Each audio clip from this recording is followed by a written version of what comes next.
কৃষ্ণ। আমরা এখন নিত্যানন্দ ধাম একচক্রা গ্রামে এসেছি। তো এখানে অনেক কিছু দর্শনীয় জায়গা রয়েছে, পর্যায়ক্রমে আমরা দর্শন করব সমস্ত জায়গা। তো এখন আমরা পদ্মপুকুরে এসেছি। আমাদের শ্রীপাদ কমলাপতি প্রভু তিনি এখন ক্লাস দেবেন এরপরে। তো পর্যায়ক্রমে আপনারা নেক্সট ভিডিওগুলোতে আপনার পরবর্তী দর্শনগুলো পাবেন। তো আপনারা এখন শ্রবণ করুন।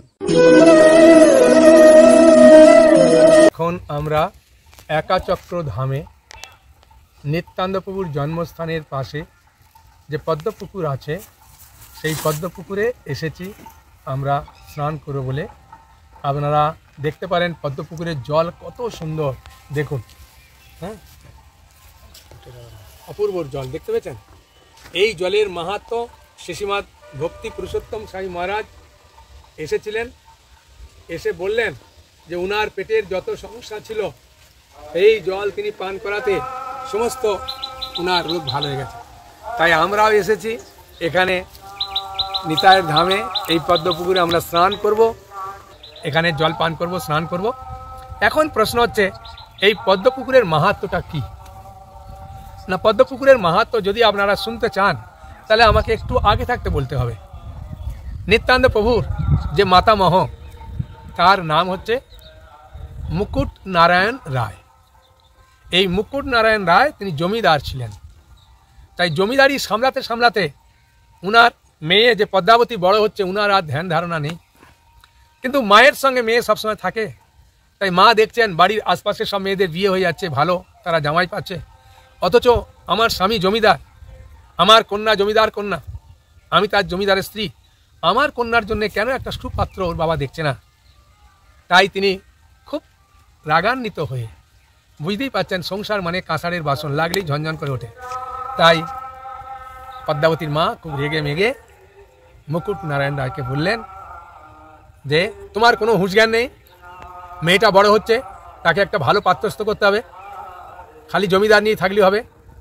বিভিন্ন রকমভাবে যেমন মায়েরা রাগান্বিত হলে স্বামীর উপরে দু একটা কটু কথা বলে দেয়, সেরকমভাবে পদ্মাবতীর মা রাগে মাগে একটু কিছু কথা বলে দিয়েছে। কিন্তু পদ্মাবতীর বাবা কখনো এরকম রাগ করে না, কিন্তু ওই দিন এমনভাবে ওর মা বললেন, তাই পদ্মাবতীর বাবা মুকুট নারায়ণ রায় হট করে বলে দিলেন, আমি আগামীকাল যার প্রথম মুখ দেখব তার সঙ্গে আমার মেয়ের বিয়ে দেব।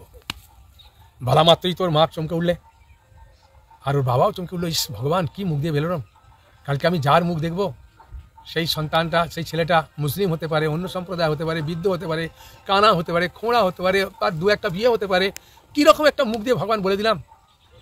তাই তিনি সবসময় ভগবানের চিন্তা করছেন যে ভগবান আগামীকাল আমি যে ছেলের মুখ দেখব সেই ছেলে যেন ভালো হয়, আমার পদ্মাবতীর উপযুক্ত হয়, ব্রাহ্মণ ঘরের ছেলে হয় বলে সারা রাত ঘুমায়নি, খুব চিন্তার মধ্যে ছিলেন।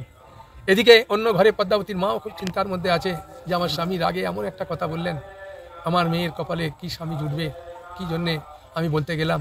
দুজনেই দুঃখ পাচ্ছে, কিন্তু দুজনেই কিন্তু ভগবানের প্রতি শরণাপন্ন হচ্ছেন।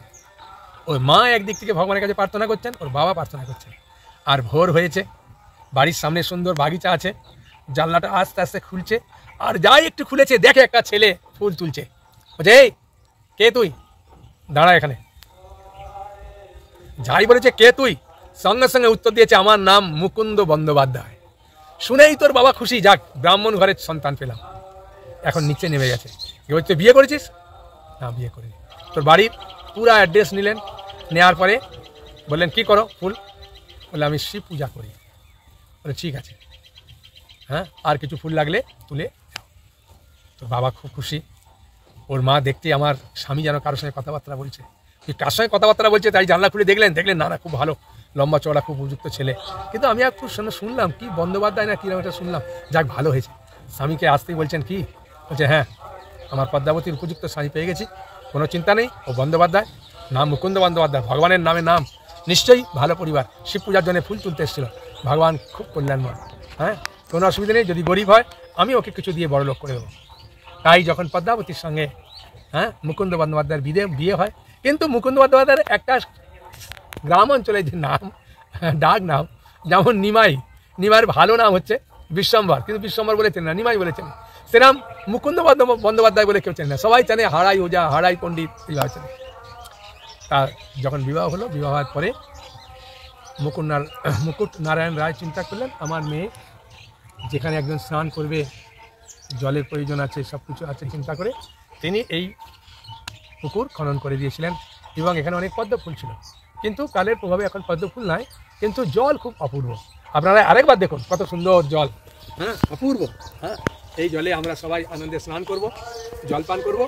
আর আপনারা যারা দেখবেন তাদেরকেও আমি প্রার্থনা করছি, হে নিত্যানন্দ প্রভু আপনি কৃপা করুন, যারা যারা এই ভিডিও দেখবে তাদেরকেও কৃপা করুন, তারাও যাতে এই নিত্যানন্দ প্রভুর কৃপা লাভ করতে পারে।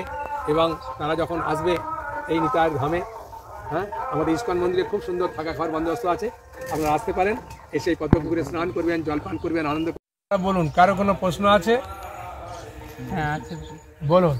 বলছিলাম প্রভু এই যে পদ্ম পুকুর, এখানে নিত্যানন্দ প্রভু কি লীলা করেছে? ও আচ্ছা, নিত্যানন্দ প্রভু যখন জন্মগ্রহণ করলেন, নিত্যানন্দ প্রভুরা 7 ভাই ছিলেন, বুঝেছেন? নিত্যানন্দ হচ্ছে বড়, হ্যাঁ, নিত্যানন্দ, প্রেমানন্দ, কৃষ্ণানন্দ, সর্বানন্দ, ব্রহ্মানন্দ, পূর্ণানন্দ, বিশুদ্ধানন্দ, হ্যাঁ এই 7 ভাই ছিলেন। তা যখন নিত্যানন্দ প্রভুর মা যখন আসতেন এখানে স্নান করতে, তখন নিত্যানন্দ প্রভুকে কোলে করে আনতেন, কখনো হাত ধরে নিয়ে আসতেন, আর আসার পরে আগে নিত্যানন্দ প্রভুকে এখানে স্নান করাতেন খুব সুন্দরভাবে। হ্যাঁ, নিত্যানন্দ প্রভুকে স্নান করাতেন, ডুব দিয়াতেন, দিয়ে খুব আনন্দ করে গা হাত মুছে নিত্যানন্দ প্রভুকে পাড়ে দাঁড় করিয়ে দিতেন, তারপরে নিত্যানন্দ প্রভুর মা স্নান করতেন। এই পুকুরের মাহাত্ম্য, নিত্যানন্দ প্রভু স্বয়ং স্নান করেছেন, তার মা স্নান করেছেন, আর নিত্যানন্দ প্রভুকে স্নান করিয়ে দিয়েছেন মা। হ্যাঁ, হারাই পণ্ডিত এখানে স্নান করেছেন। হ্যাঁ, সেই জন্য এই পুকুরের মাহাত্ম্য হচ্ছে, যেহেতু নিত্যানন্দ প্রভু এই জলে অবগাহন করেছেন, নিত্যানন্দর মা বাবা এই জলে অবগাহন করেছেন, এই জল এত পবিত্র, সেই জন্য এই জলে স্নান করার জন্যে আমরা এসেছি। হ্যাঁ, ঠিক আছে। আর কোনো প্রশ্ন আছে কারো? অচ্যুত বাবু, কোনো প্রশ্ন? তো নিত্যানন্দ প্রভু পরবর্তীতে যখন বড় হয়ে যায় তখন এখানে আর কোনো কিছু আছে নাকি? নিত্যানন্দ প্রভু যখন বড় হয়, ওনার প্রশ্ন হচ্ছে বড় হলে নিত্যানন্দ প্রভু যখন বড় হয়েছেন, তখন এই এলাকাতে নিত্যানন্দ প্রভু যত সহপাঠী ছিল, নিত্যানন্দ প্রভুর মা হলুদ মুড়ি করে দিতে ভালোবাসতেন। অথবা নিতাই হলুদ মুড়ি খায়, যখন আপনি ভগবানকে ভোগ লাগাবেন হলুদ মুড়ি দিয়ে ভোগ লাগাবেন। হ্যাঁ, বুঝেছেন? একটা কড়াইতে হলুদ তেল, হলুদ গরম করে আর মুড়ি দিয়ে ভালো করে নেড়ে দেবেন, বাদাম দেবেন, কাজু দেবেন, একটু পাঁপড় দেবেন। হ্যাঁ, নিত্যানন্দ খুব ভালোবাসে, নিত্যানন্দের মহা খেতে ভালোবাসে, মধু খেতে ভালোবাসে। আর নিত্যানন্দবাবু যখন ছোট ছিলেন, হ্যাঁ, তখন ওর মা সব এই পুন্ডি করে মুড়ি বেঁধে দিতেন। ওরা গরু চড়াতো বিভিন্ন জায়গায়, কখনো কখনো এখানে আসতেন নিত্যানন্দবাবু তার বন্ধুদের নিয়ে, গাছে হেলান দিয়ে তারা বিভিন্ন রকমভাবে কৃষ্ণলীলা, হ্যাঁ রামলীলা, বিভিন্ন রকমের নাটক করতেন। নাটক করার পরে মুড়ি টুড়ি খেয়ে এই পুকুরে জল পান করতেন, আনন্দ করতেন। হ্যাঁ, সেই নিয়ে এই পুকুরের খুব মাহাত্ম্য। খুব সুন্দর প্রশ্ন করেছেন। হরে কৃষ্ণ। আমরা পরবর্তী যে জায়গায় যাব সেই জায়গায় আবার সম্ভব হলে আপনাদের ভিডিও করে দেখাবো। ঠিক আছে, ধন্যবাদ আপনাদের সবাইকে। হরি বল।